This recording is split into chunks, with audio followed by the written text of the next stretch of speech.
অপরাধ দমনে দেশব্যাপী অভিযানে কোনো বাহিনীর সদস্যের গাফিলতি পেলে তাদের আইনের আওতায় নেওয়া হবে।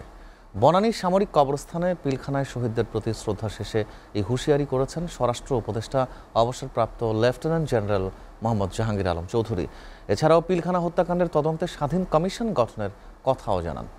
আর বিএনপি মহাসচিব মির্জা ফখরুল ইসলাম আলমগীর দাবি করেন, হাসিনার নেতৃত্বে আওয়ামী লীগের যোগসূত্রে পিলখানায় হত্যাকাণ্ড ঘটানো হয়েছে। আরো জানাচ্ছেন আব্দুল আহাদ। জাতীয় শহীদ সেনা দিবস উপলক্ষে রাষ্ট্রপতি ও প্রধান উপদেষ্টার পক্ষে বনানীতে সামরিক কবরস্থানে পুষ্পস্তবক অর্পণ করে শ্রদ্ধা জানানো হয়। এরপর প্রধান উপদেষ্টা তিন বাহিনীর প্রধানদের পাশাপাশি বিভিন্ন রাজনৈতিক দলের নেতারা শহীদদের প্রতি শ্রদ্ধা জানান। শ্রদ্ধা নিবেদন শেষে সাংবাদিকদের সাথে কথা বলেন স্বরাষ্ট্র উপদেষ্টা জাহাঙ্গীর আলম চৌধুরী। জানান, পিলখানা হত্যাকাণ্ডে প্রকৃত অপরাধীদের খুঁজে বের করতে স্বাধীন তদন্ত কমিশন গঠন করা হয়েছে, যারা দ্রুততম সময়ে প্রতিবেদন জমা দেবে।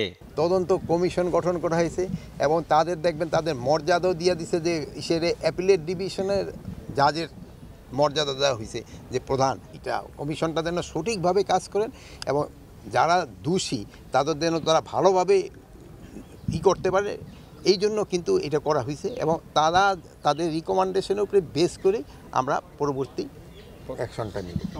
শ্রদ্ধা নিবেদন করেছে জাতীয় পার্টিও।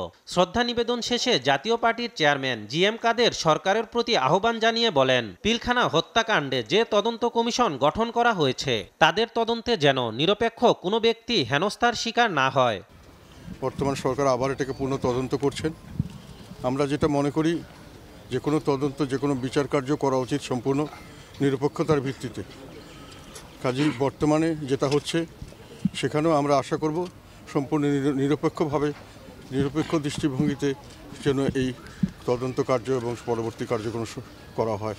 বিএনপি মহাসচিব মির্জা ফখরুল ইসলাম আলমগীর এই ঘটনার জন্য আওয়ামী লীগকে দায়ী করেন। বলেন, পরিকল্পিতভাবে বিডিআর অফিসারদের হত্যা করেছে আওয়ামী লীগ সরকার। এটা বাংলাদেশের শত্রুদের উদ্দেশ্য ছিল, প্রধান উদ্দেশ্য ছিল বাংলাদেশের নিরাপত্তা ব্যবস্থায় আঘাত হানা এবং বাংলাদেশের সেনাবাহিনীর যেন মনোবল নষ্ট হয়ে যায়, যেন তারা দুর্বল হয়ে যায়, সেই কারণে এই ঘটনা হয়েছিল। সবচেয়ে দুর্ভাগ্যের বিষয়, তখন যারা রাষ্ট্র ক্ষমতায় ছিলেন হাসিনার নেতৃত্বে আওয়ামী লীগ, তারা অত্যন্ত পরিকল্পিতভাবে এই ঘটনাটির সঙ্গে যোগ সাজশ করে যথাসময়ে যথাযথ ব্যবস্থা গ্রহণ না করে তারা এই ঘটনাগুলো ঘটতে দেন। দুদিন ধরে বিডিআর পিলখানাতেই হত্যাযজ্ঞ চলে। দিনটিকে জাতীয় দিবস করায় সরকারকে ধন্যবাদ জানান মির্জা ফখরুল। সেনাবাহিনীর স্বজনদের প্রতি সমবেদনা জানান বিএনপি মহাসচিব। এবং আমরা স্বাধীনতার সমস্ত প্রশ্নে যেন কোনো আপোষ না করি। আব্দুল আহাদ, এসটিভি, ঢাকা।